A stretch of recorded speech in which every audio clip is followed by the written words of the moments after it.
Tu souhaites te lancer dans le trading d'options binaires mais tu as peur de perdre tout ton capital et tu souhaites donc commencer avec un petit investissement, et bien aujourd'hui je vais te montrer comment tu vas être capable dès la fin de cette vidéo de commencer les options binaires avec seulement 50 $ et avoir une rentabilité super élevée. Et contrairement à du trading classique, commencer avec un petit capital en trading d'options binaires est une excellente idée au vu du retour sur investissement qu'il est possible de faire sur chaque trade, car que tu aies 1 $ ou 10 000 $, le retour sur investissement est le même. Bien évidemment, en plus de te montrer une nouvelle stratégie que tu vas pouvoir utiliser pour augmenter ton capital de 50 $, je vais en plus te montrer toutes les bonnes pratiques qu'il y a à mettre en place dès le début quand tu commences en option binaire pour que tu puisses atteindre ta rentabilité le plus rapidement possible. Si tu souhaites commencer sur Pocket Options, je t'invite à aller voir sous cette vidéo, il y a un lien pour s'inscrire, c'est totalement gratuit. Et si tu souhaites faire partie d'une communauté, j'ai un groupe privé totalement gratuit également où je donne énormément de choses comme des signaux quotidiens, une formation, un suivi personnalisé, des réponses prioritaires aux messages et la possibilité de faire du copy trading. Si tu es intéressé, je te laisse aller voir sous cette vidéo. Ok, c'est parfait, donc là je vais pouvoir placer mon trade à la hausse pendant 1 minute 45 et je vais t'expliquer comment paramétrer cette stratégie et aussi comment l'utiliser. Mais avant ça, laisse-moi t'expliquer en 30 secondes comment fonctionne le trading d'options binaires et pourquoi c'est beaucoup plus rentable de trader sur Pocket Options que de trader en trading classique si tu as un petit capital. Très rapidement, la première chose qui est similaire à du trading classique, c'est que tu places des ordres, soit de vente, soit d'achat. Moi, j'ai cliqué sur plus haut, donc j'ai fait un ordre d'achat. Donc mon but, c'est que le marché continue à monter. Première différence comparée à du trading classique, c'est que j'ai défini un temps en amont. Ce temps, dans mon cas, il est d'1 minute 45. Donc c'est-à-dire que entre le début et la fin du trade, il va s'écouler exactement 1 minute 45. Arrivé à cette minute 45, le trade se clôture automatiquement. Maintenant, on va voir la deuxième et très grosse différence comparée à du trading classique, c'est un taux de paiement garanti. Ce taux de paiement garanti, il est de 92% et que tu trades 1 $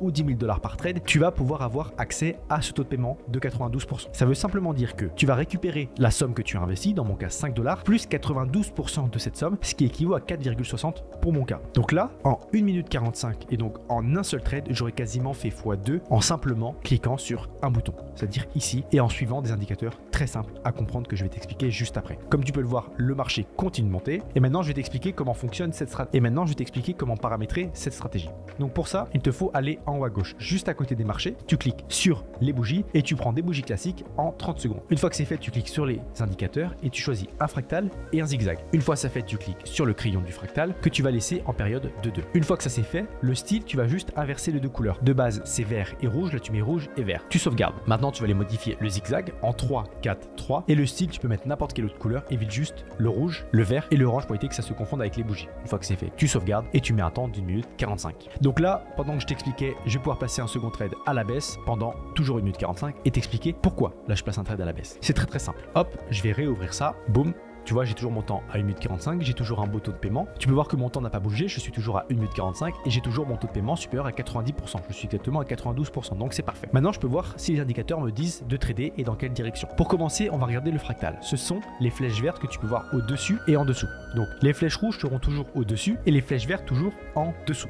Très simple. Le vert égale marché haussier, le rouge égale marché baissier. Donc là, tu as une flèche verte. Donc ça veut simplement te dire que le marché a de grandes chances de partir à la hausse. À l'inverse, des flèches rouges t'indiquent que le marché a de grandes chances de partir à la baisse. Donc dans mon cas, qu'est-ce qui s'est passé? Ma dernière flèche, celle qui importe, est rouge. Donc j'ai une confirmation d'un marché baissier. À ce moment-là, je ne vais pas directement cliquer sur plus bas. Je vais attendre d'avoir une seconde confirmation parce que j'ai deux indicateurs. Deux indicateurs, deux confirmations. Trois indicateurs, trois confirmations. Pour te donner un ordre d'idée, plus tu vas avoir d'indicateurs, plus tu vas avoir des estimations des indicateurs sûrs. Par contre, moins tu vas avoir d'opportunités de trade. Et à chaque fois que tu auras une opportunité, elle sera beaucoup plus sûre. Moi, j'ai décidé d'en avoir que deux parce que je trouve que c'est la juste moyenne entre nombre de trades que tu vas prendre et sûreté des trades. En deuxième indicateur, du coup, j'ai mis un zigzag. Le zigzag, il est très simple. Tu sais qu'un marché se déplace de la gauche vers la droite. Donc, tu vas regarder si par exemple le haut de ton zigzag est à gauche plus haut que à droite plus bas. Donc, à ce moment-là, tu as une tendance baissière. Ou à l'inverse, ta gauche est plus basse que ta droite. Donc, ça veut dire que tu es sur un marché haussier. Tu vois, le zigzag, il trace un trait vers le haut, là vers le bas, le haut. Et dans mon cas, il a tracé un trait vers le bas. Donc, vers la baisse. Donc, j'ai ma deuxième confirmation d'un marché baissier. Donc, à ce moment-là, j'ai bel et bien ma confirmation que je peux trader à la baisse. Et si je ferme, tu peux voir, hop, ça charge, que le marché a continué de descendre et vraiment largement. Il y a une petite bougie verte juste ici, mais ce n'est pas très grave. Un indicateur indique la potentielle direction du marché, mais ne va jamais être sûr à 100%. C'est important que tu retiennes ça. Mais malgré ça, malgré cette petite bougie verte, et ben le marché est allé dans la bonne direction. Maintenant, avec ces stratégies, il y a des pièges à éviter. Un en particulier qui va diminuer grandement tes chances de réussir tes trades. Tu vas quand même avoir de bons résultats, j'estime, mais vaut mieux optimiser un maximum ta rentabilité. Et donc, du coup, je vais te montrer comment faire. Ok, donc là, c'est parfait. Je vais pouvoir placer mon troisième trade à la hausse pendant 1 minute 45 et on va voir savoir